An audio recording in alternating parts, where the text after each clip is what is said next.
Hello students, welcome to Sri Siddheshwar Women's College of Engineering Solapur.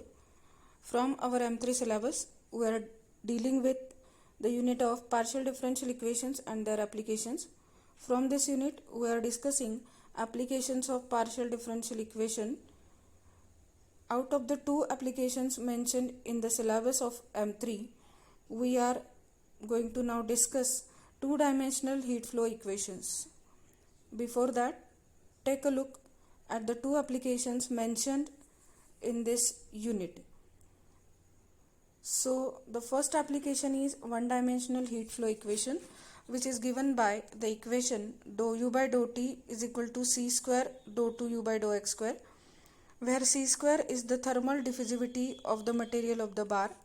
The second application which we are going to discuss now is two-dimensional heat flow equation in steady state.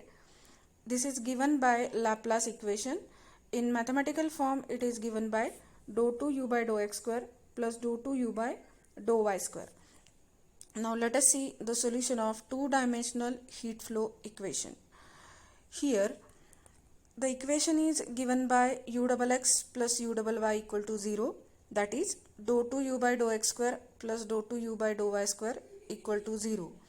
As in case of one-dimensional heat flow equation, here also we are going to use the method of separation of variables.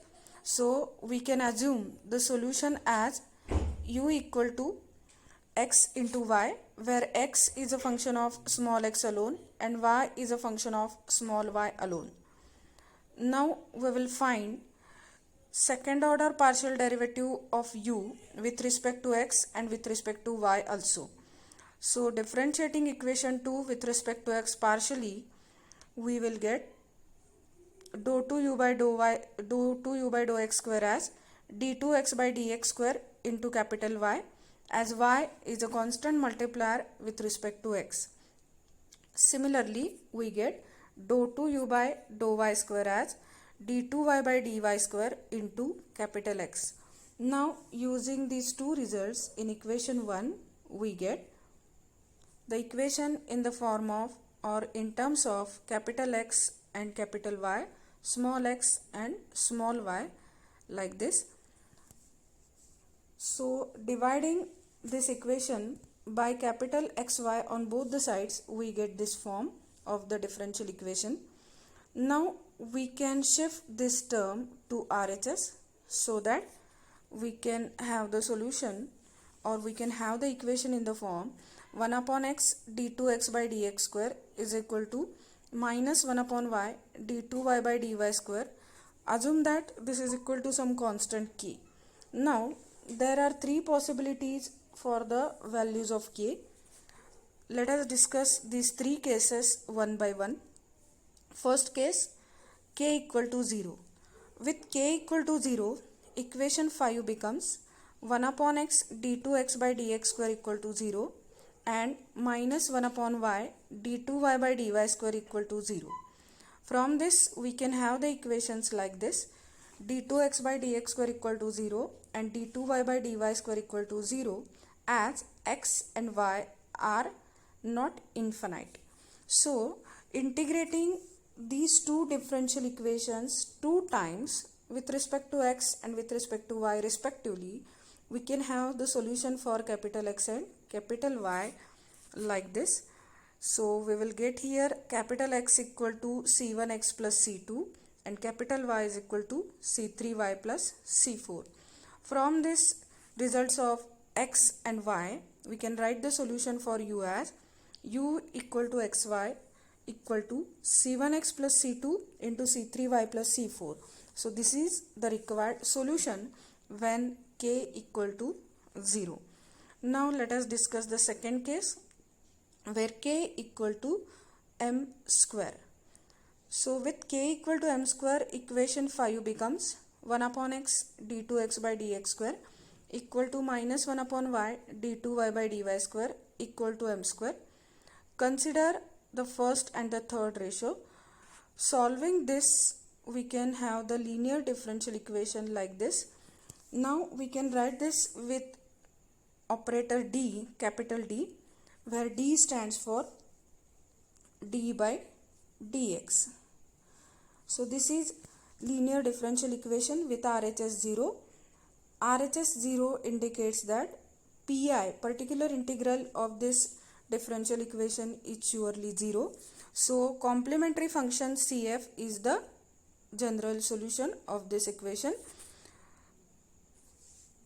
To find a complementary function, we will have d square minus m square as auxiliary equation, that is d square minus m square equal to 0. The roots of this equation are d equal to plus and minus m.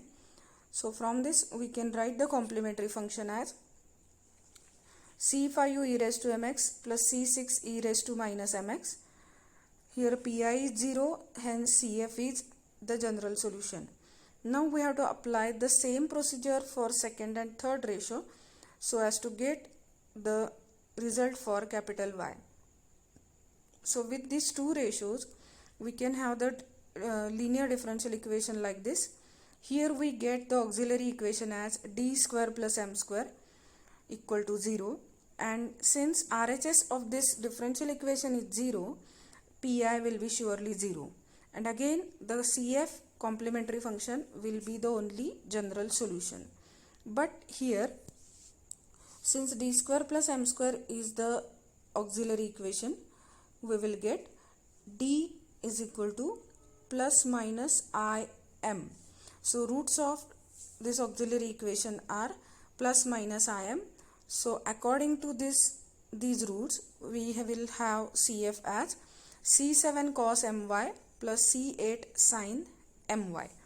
So from this again we can have second type of solution as u equal to xy equal to c5u e raised to mx plus c6 e raised to minus mx into c7 cos my plus c8 sin my. Now there is one more possibility with k equal to minus m square. It is very similar to this second case. With k equal to minus m square, we will have equation 5 in this form. Again consider first and third ratio to find a solution for capital X. So with first and third ratio, we will have the linear differential equation as d square plus m square into x equal to 0. RHS is equal to 0, hence Pi is again 0 in this case also. And since d square plus m square is equal to 0 is the auxiliary equation, the roots of auxiliary equation will be plus minus im. So we will have the solution for x as c9 cos mx plus c10 sin mx, which is nothing but the complementary function. Repeating this procedure for second and third ratio, we will have the solution for capital Y. Here d square minus m square equal to 0 is the auxiliary equation. So d equal to plus minus m, real distinct roots. So CF will be c11 e raised to my plus c12 e raised to minus my. So with these results of capital X and capital Y, we can have the solution as u equal to c9 cos mx plus c10 sin mx into c11 e raised to my plus c12 e raised to minus my. So for different values of k, we are having three different solutions mentioned in equations 6, 7 and 8. Of these three equations, of these three solutions for different values of k, we will take the solution which is consistent with the given boundary conditions in the given example while solving the example. So we will see the solution of the actual examples of two-dimensional heat flow equations in our next lecture. Till then, go through this theory and have a nice time. Thank you.